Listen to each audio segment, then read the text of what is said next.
이 시간 하나님께서 저와 여러분에게 주시는 말씀 요한복음 1장 35절로 42절 말씀입니다. 천천히 함께 읽겠습니다. 또 이튿날 요한이 자기 제자 중 두 사람과 함께 섰다가 예수께서 거니심을 보고 말하되 보라 하나님의 어린 양이로다. 두 제자가 그의 말을 듣고 예수를 따르거늘 예수께서 돌이켜 그 따르는 것을 보시고 물어 이르시되 무엇을 구하느냐 이르되 랍비여 어디 계시오니이까 하니 예수께서 이르시되 와서 보라.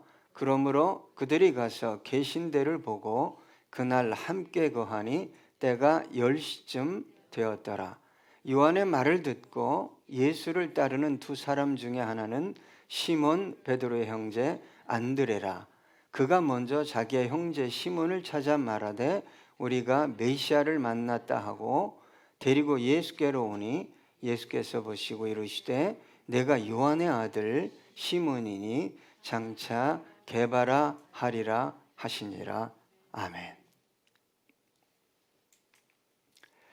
저와 여러분은 예수 그리스도를 믿죠? 예수 그리스도를 믿는 결국을 사도 베드로는 어디에 있다고 말했냐? 구원에 있다고 말했어요. 예수를 믿는 최종 목적이 구원에 있다. 예수를 믿으면 왜 구원을 받습니까? 예수 이름이 우리를 죄에서 구원하실 분이라는 뜻이 있어요. 그래서 예수를 믿는다는 것은 그의 십자가 사건과 부활 사건을 믿는 것입니다. 그래서 저와 여러분이 구원에 이르게 되는 거예요. 연로하신 분들 중에 좀 질문을 해보셔야 돼요. 예수를 믿어요? 그러면 믿지. 그럼 예수를 믿으면 어떻게 되죠? 그 뒤부터 대답을 잘 못해요. 예수를 믿으면 구원을 받죠? 근데 왜 구원을 받는 거죠? 이걸 몰라요. 여러분, 저와 여러분이 예수를 진정으로 믿으면 구원을 받습니다. 그런데 여러분 잘 생각해 보세요. 그 믿음조차 하나님의 은혜고 선물이죠.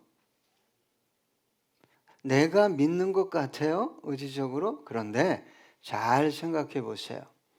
그래서 성경을 보면요, 만세 전에 저와 여러분을 구원하시기로, 세상이 만들어지기 전에 저와 여러분이 이 땅에 오기 전에 하나님께서는 예수 그리스도 안에서 저와 여러분을 구원하기로 계획하시고 작정하셨어요.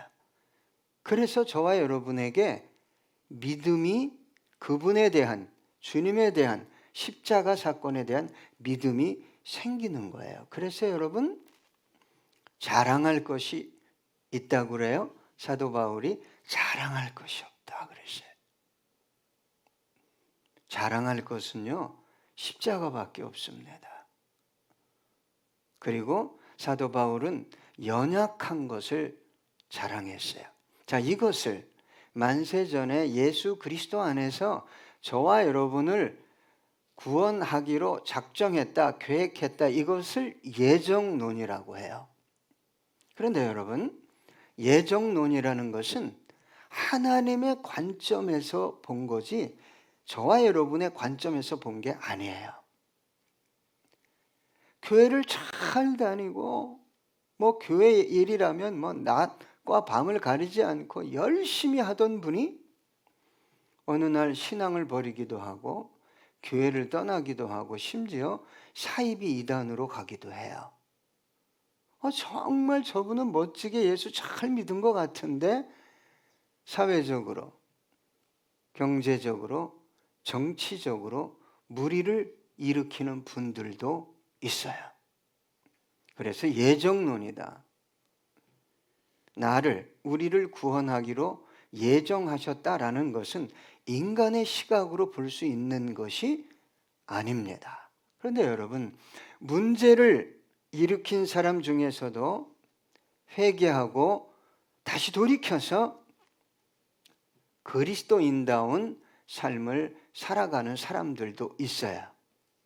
그러나 우리 그리스도인이 조심해야 될 게 뭐냐면, 하나님의 깊은 말씀, 깊은 영적 은혜, 은사를 경험한 사람들은 다시 돌이켜 회개하기가 어렵다는 거예요.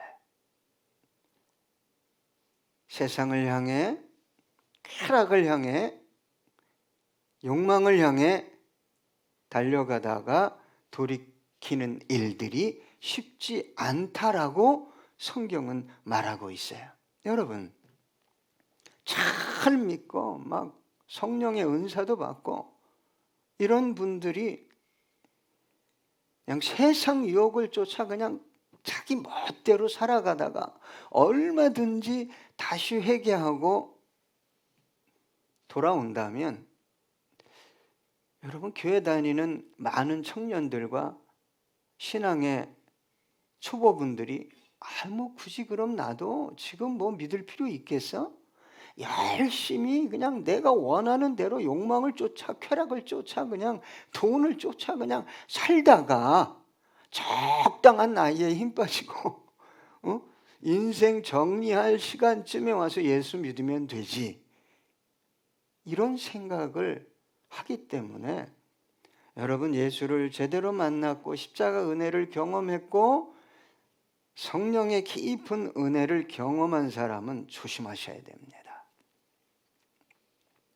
히브리서 6장 4절로 6절 보니까, 한 번 빛을 받고 하늘의 은사를 맛보고 성령에 참여한 바 되고 하나님의 선한 말씀과 내세의 능력을 맛보고도 타락한 자들은 다시 새롭게 하여 회개하게 할 수 없나니, 이는 그들이 하나님의 아들을 다시 십자가에 못 박아 드러내놓고 욕되게 함이라.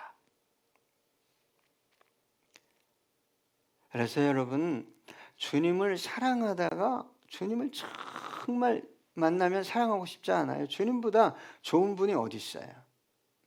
그런데 자기도 모르게 더 사랑하는 것이 생기는데 잘 모른다는 거예요. 이 시대가 사랑하는 게 뭡니까? 나예요. 나잖아요. 나 건들면 가만 안 두죠. 예? 뭐 더 사랑하는 게 뭐 있어요? 이 시대는 얼마나 쾌락을 사랑하는지 모릅니다. 우리 교회 안에, 청년들 안에 추하고 더러운 것들이 사라져야 합니다. 여러분, 왜 이상한 걸 봅니까? 목사가 밤마다. 우리 성도님들도 마찬가지고 우리 청년들도 마찬가지고, 왜 그 음란한 걸 보냐 이 말이에요. 심각해요. 심각해. 우리가 얘기하면 다 알만한 큰 교회 청년부의 70~80%가 야동을 본다는 거예요. 밤마다. 교회 나오는 친구들이. 뭐가 죄인지를 가르쳐주지 않기 때문에 그냥 단순히 볼 뿐이다? 천만에요. 영혼을 파괴합니다. 정서를 파괴하고 인격을 파괴하고, 나중에는 뭘 파괴하겠어요? 삶을 파괴하는 거예요. 삶을.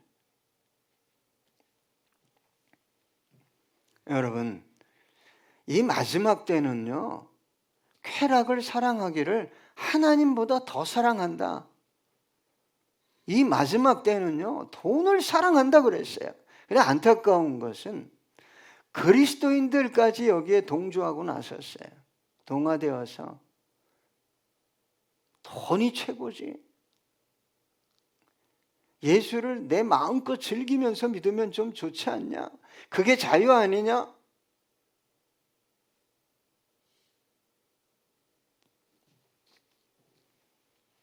여러분, 그렇게 자기를 사랑하고 쾌락을 사랑하고 돈을 사랑하는 영혼의 중심에 하나님이 있겠어요? 하나님이 거하실 수 있겠냐? 이렇게 질문하는 거예요.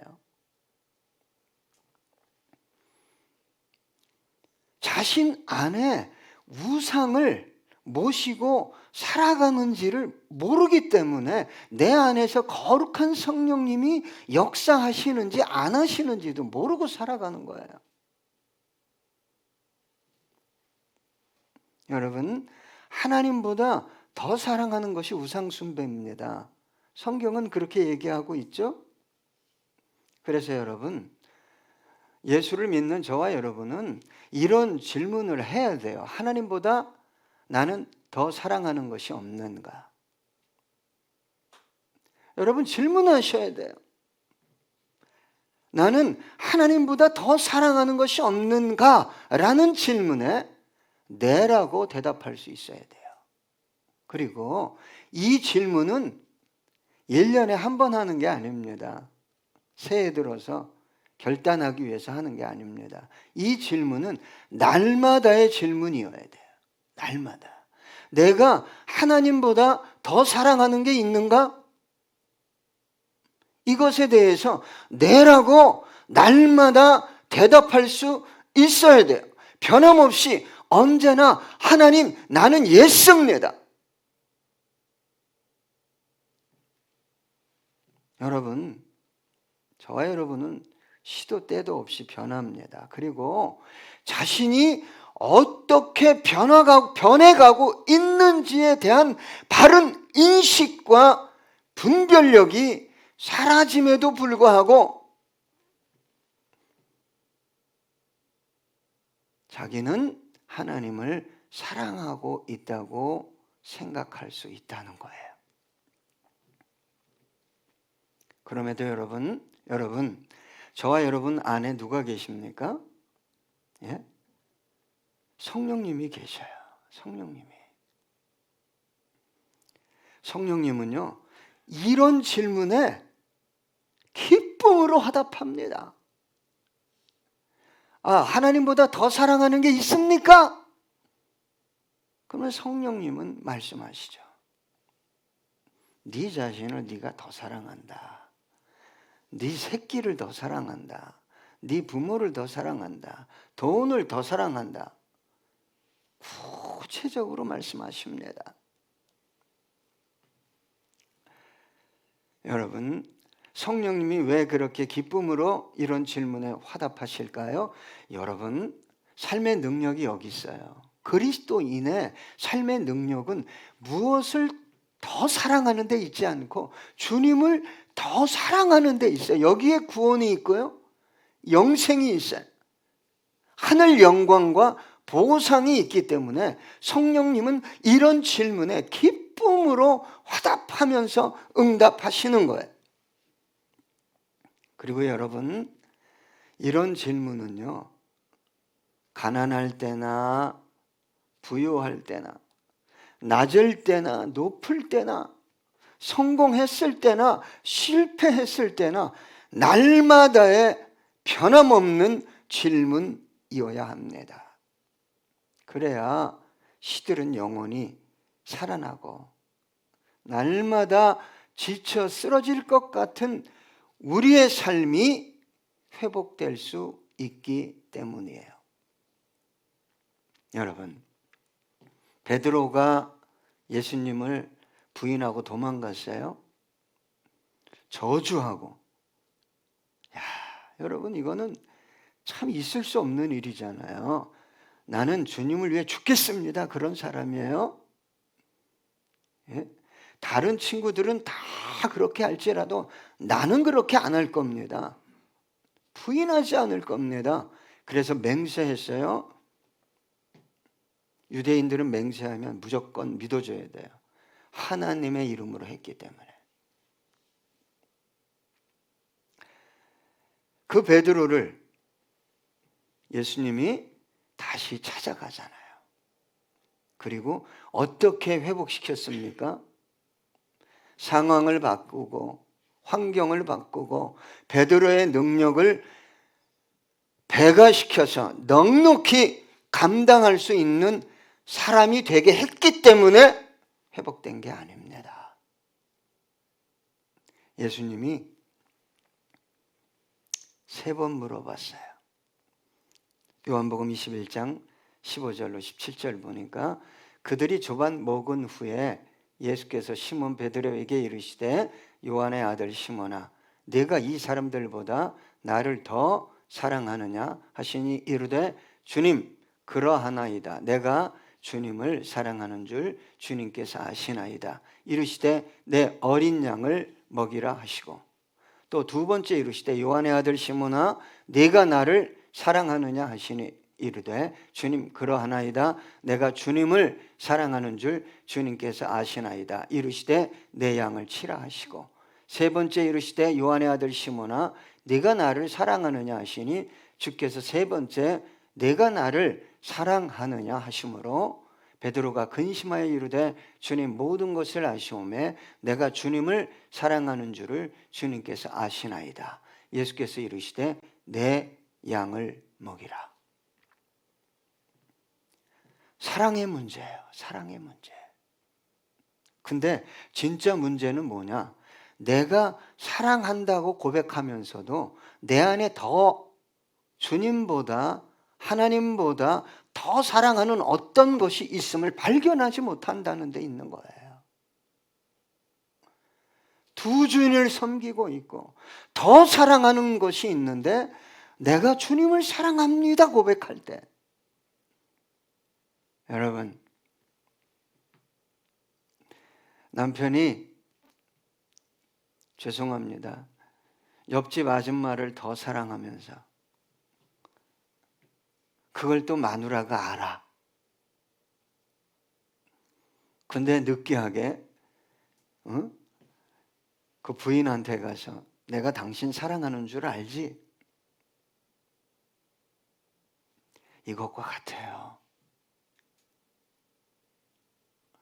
더 사랑하는 게 있거든요. 더 원하는 게 있단 말이에요.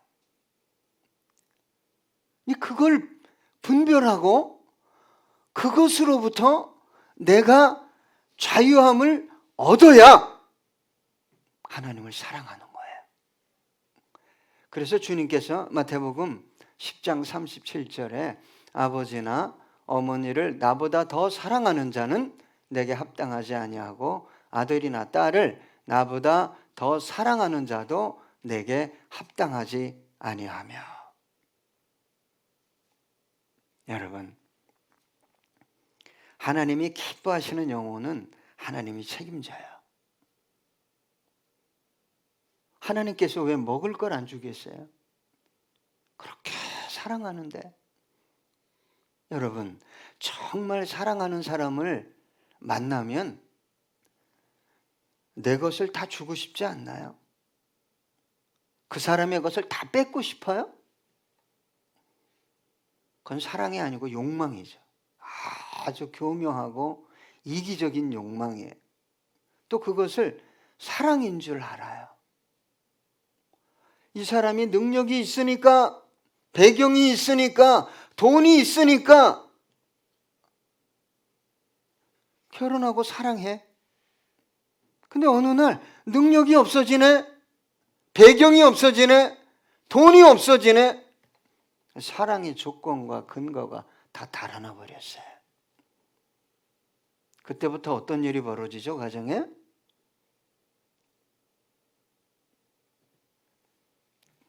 여러분, 사랑의 문제는요, 정말 신앙에 있어서 중요한 것입니다. 그래서 애통하는 거예요. 그리스도인이 주님 앞에 나와서 애통하는 이유가 뭐냐면 내 안에 사랑하는 게 너무 많은 거예요. 자아를 사랑해요. 나 건들면 가만 안 있는 거예요. 쾌락을 사랑하고. 여러분,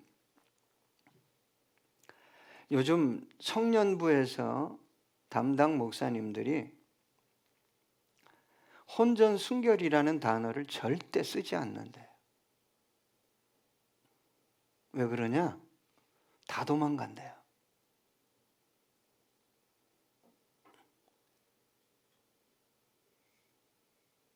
어느 날 청년 2명이 저를 찾아왔어요. 우리 교회가 아닌데 인천에 있는 아주 큰 교회 청년부에서 모이면 본질적인 것을 나누지 않는다는 거예요. 본질적인 거, 신앙의 본질적인 거. 놀이하고 막 희덕거리고 즐겁게 하고, 그리고 모임이 끝난다는 거예요. 공허하게. 뭐 어떻게 하면 좋겠어요? 저한테 질문하더라고요. 여러분, 청년들을 모이게 하는 걸 나쁘다고 말할 수 없어요. 그러나 성경이 말하는 진리를, 신앙의 본질을 가르치지 않는다면 그건 교회가 아니에요. 교회가 아니에요. 그러니까 70% 이상이 야동을 보는 거예요. 교회 다니는 애들이. 왜요? 죄책감이 없어요. 안 가르치니까. 가르치질 않으니까.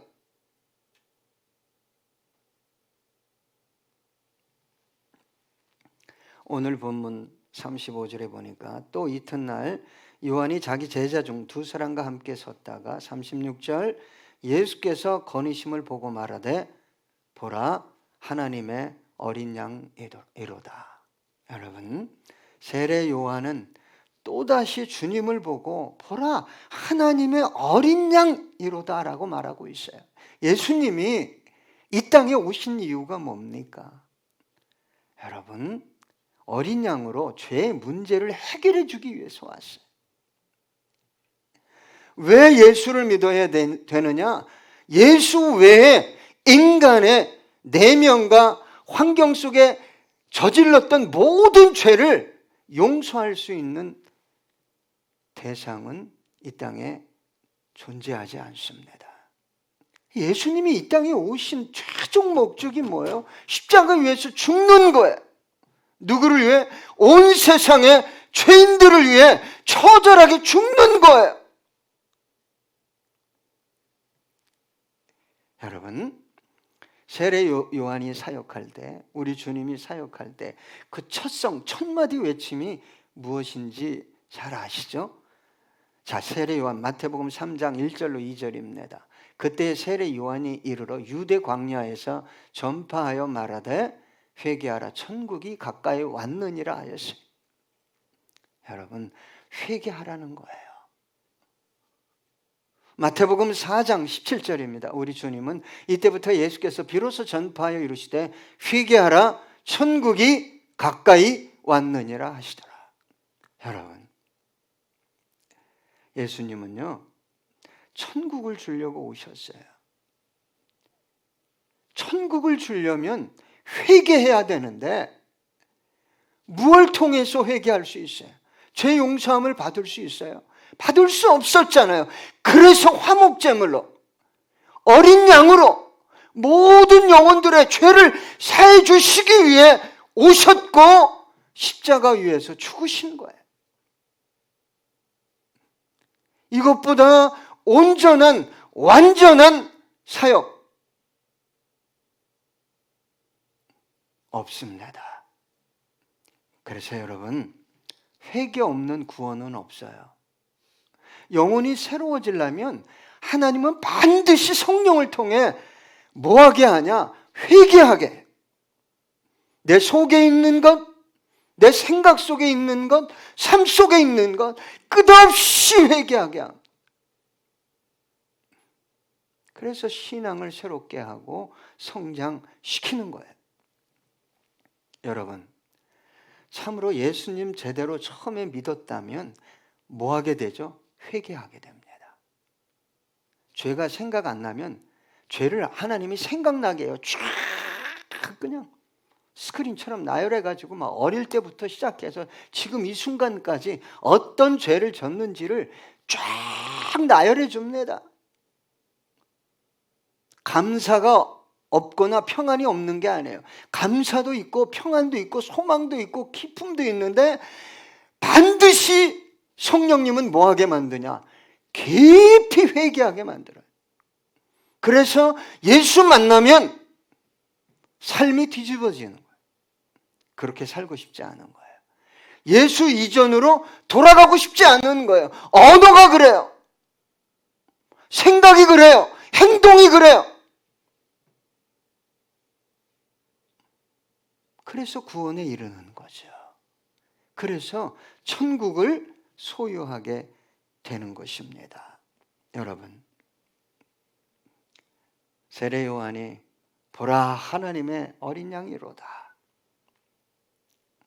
예수님이 이 땅에 오신 이유를 저와 여러분은 근본적인 것, 본질적인 것을 알아야 돼요. 예? 뭐 더 갖고 누리고 뭘 더 얻기 위해서 예수님이 오신 게 아내의 부수적인 거예요. 그리 아니하실지라도 우리는 예수를 믿어야 되고 예수를 위해 살아야 되고 이 예수를 전해야 되는 거예요. 세상 죄를 지고 가는 하나님의 어린 양이로다.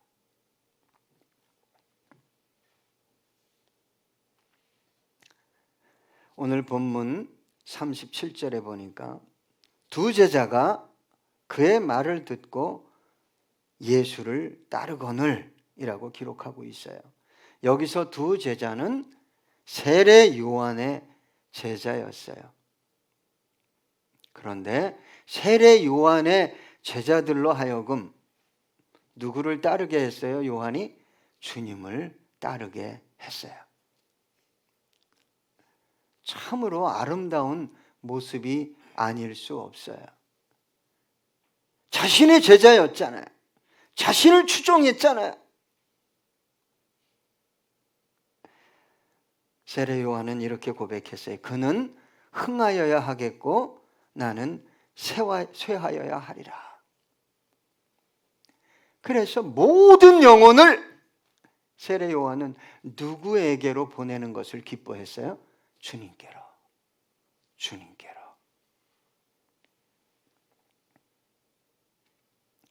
저는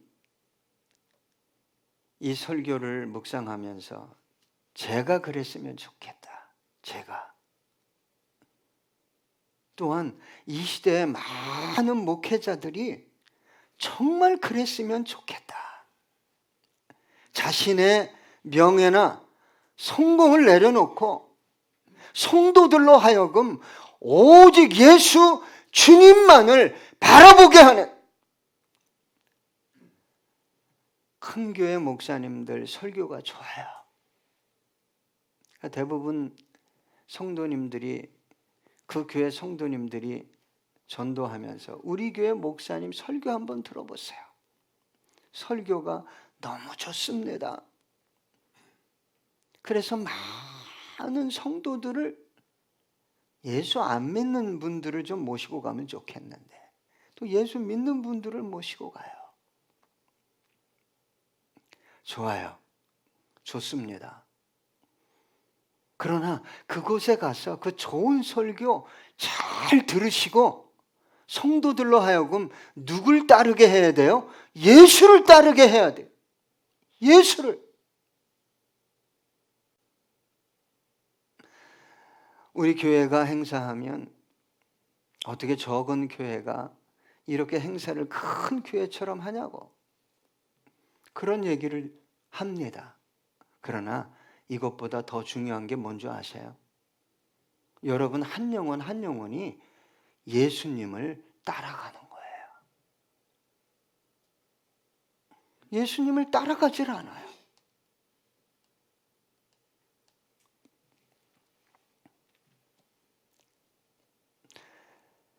오늘 본문 38절에 보니까 예수께서 돌이켜 그 따르는 것을 보시고 물어 이르시되 무엇을 구하느냐 이르되 랍비여 어디 계시오니까 하니 랍비는 번역하면 선생이라. 예수께서 이르시되 와서 보라. 그러므로 그들이 가서 계신 데를 보고 그날 함께 거하니 때가 10시쯤 되었더라.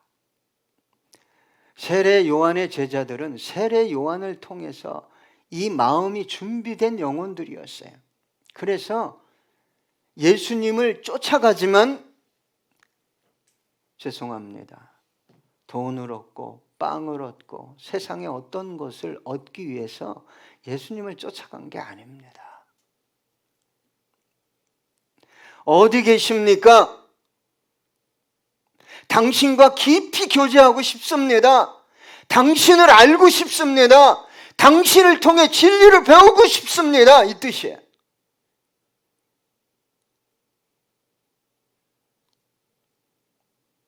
그때 주님께서 하신 말씀이 뭐예요? 와서 보라.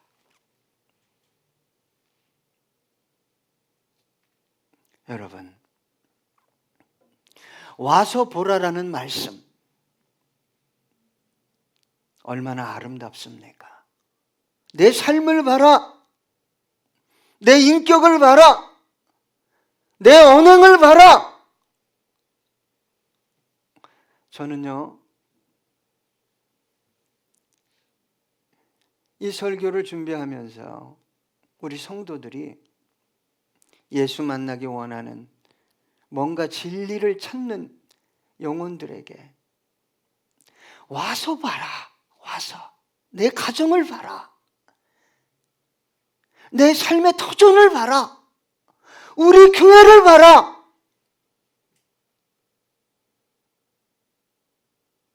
여러분, 한번 여러분의 가정을 생각해 보세요.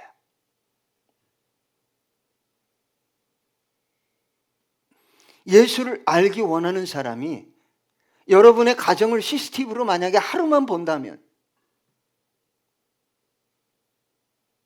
어떤 일이 벌어질까?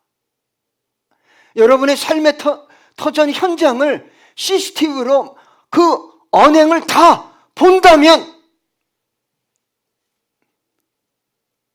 이 불신자가, 이 초신자가 어떤 마음을 가질까?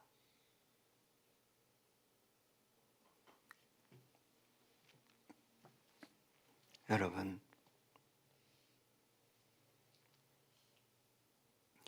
저와 여러분이 주님을 찾는 것이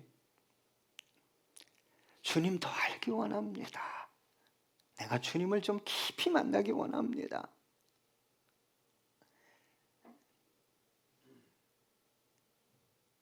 이런 마음으로 주님을 찾아야 내가 변하고 가정이 변하고 삶의 터전도 변하는 거예요.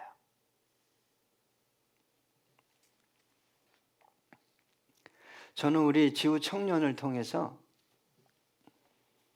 군대에서 글쎄 큐티하는 청년이 있다고 소개를 받아서 그 송지원이라고 그 글을 제가 쭉 한 두세 번 읽어봤어요.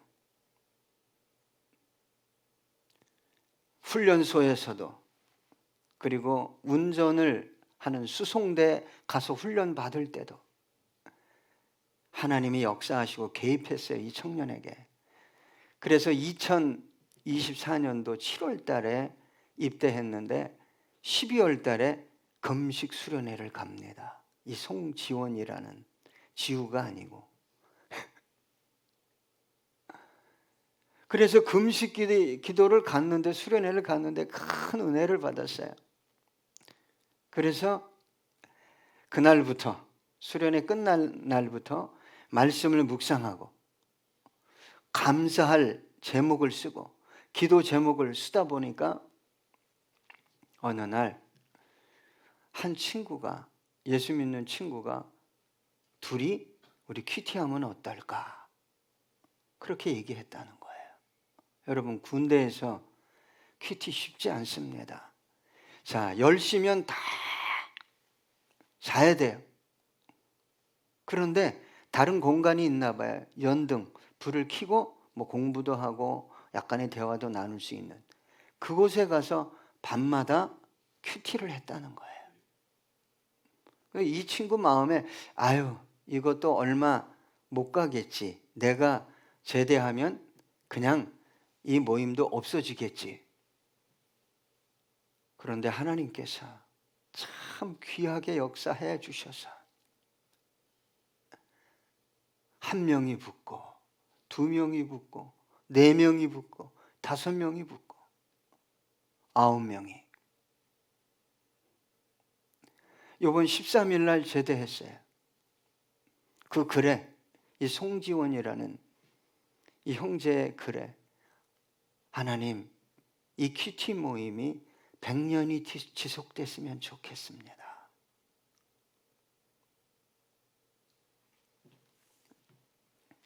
디모데후서 4장 1절로 2절입니다.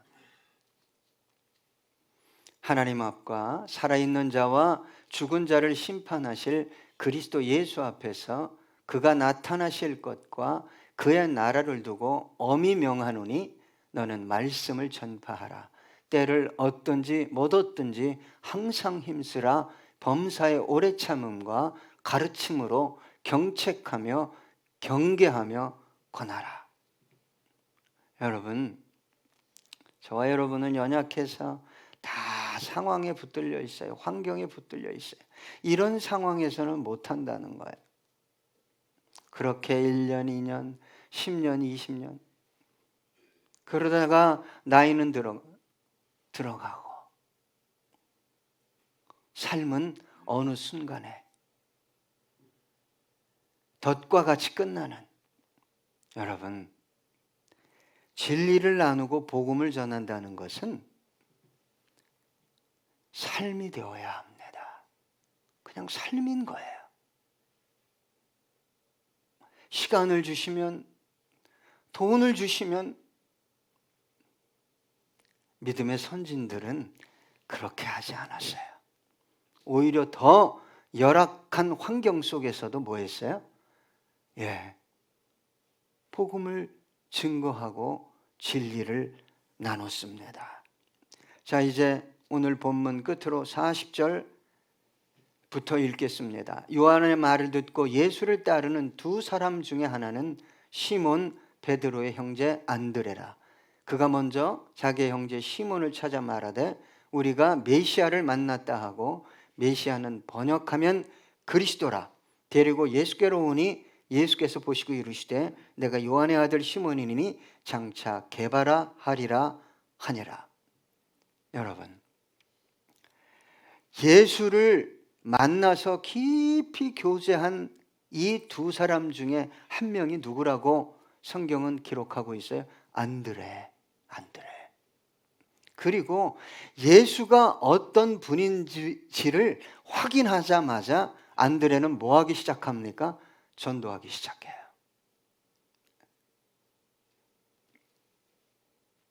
여러분, 전도는 해도 되고 안 해도 되는 게 아닙니다.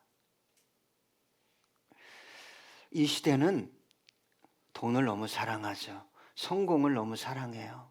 그래서 예수 믿고 돈 벌고 성공한 걸 가지고 자꾸 전도하려고 그래요.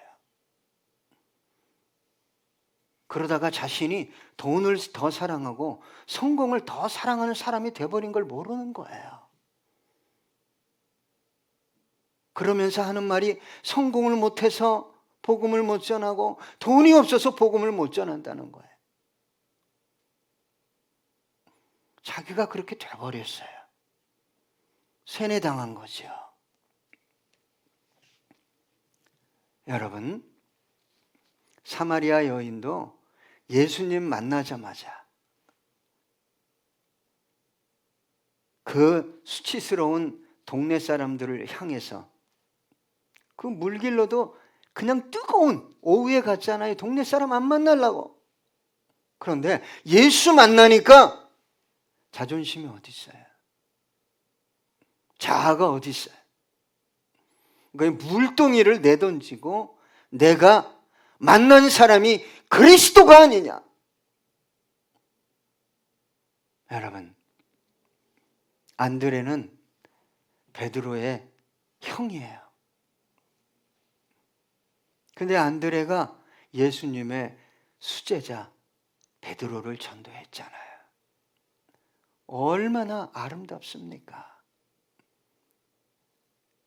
여러분, 저는 오늘 말씀을 마무리하면서 저와 여러분이 혹시라도 예수님보다 돈을, 자아를, 쾌락을 더 사랑하면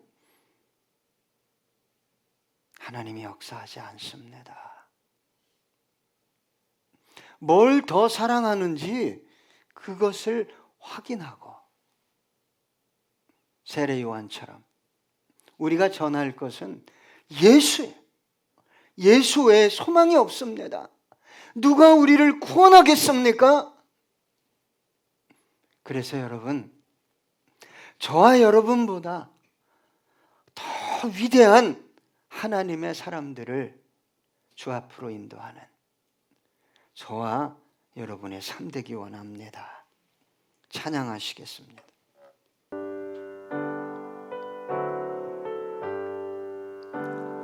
나의 영원하신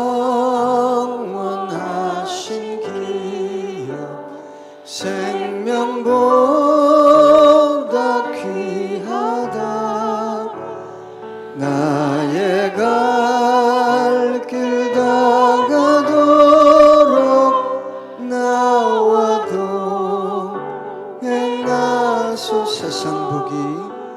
세상 복이 아니함과 모든 명예 버리고 험한 길을 가는 동안 나와 동행하소서. 주께로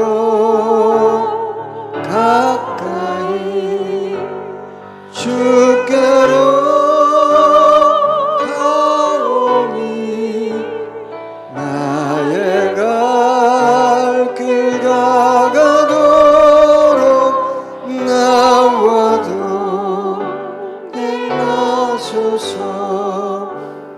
어두운 골짜 지나가며 험한 바다 건너서 천국 문에 이르도록 나와 동행하소서. 주께로 가까이는 주께로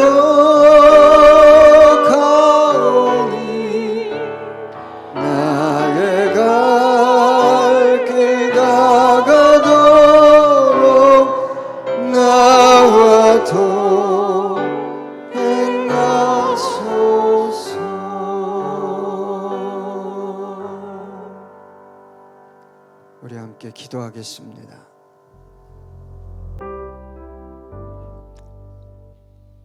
주님,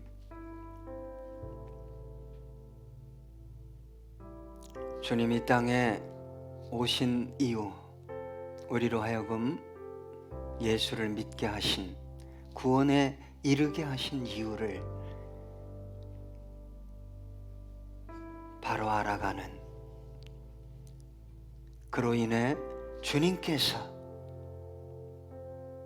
우리에게 원하시는 것이 무엇인지를 바로 알고 행하는 주님, 그런 우리 되기 원합니다.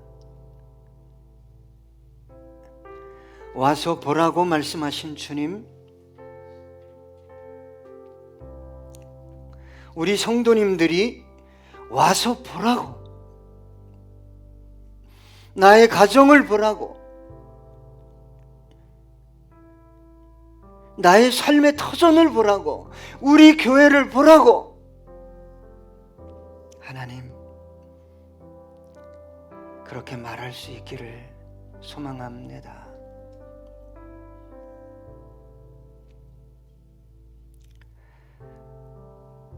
우리가 정말 주님을 사랑하고 있는지 묻게 하시고, 주님보다 더 사랑하는 것이 있다면 성령님 도와주셔서 회개하게 하시고 돌이켜 주님을 더욱 사랑하고 주님과 동행하는 복된 삶을 살아가는 주성김교회 모든 성도님들 되게 해 주시옵소서.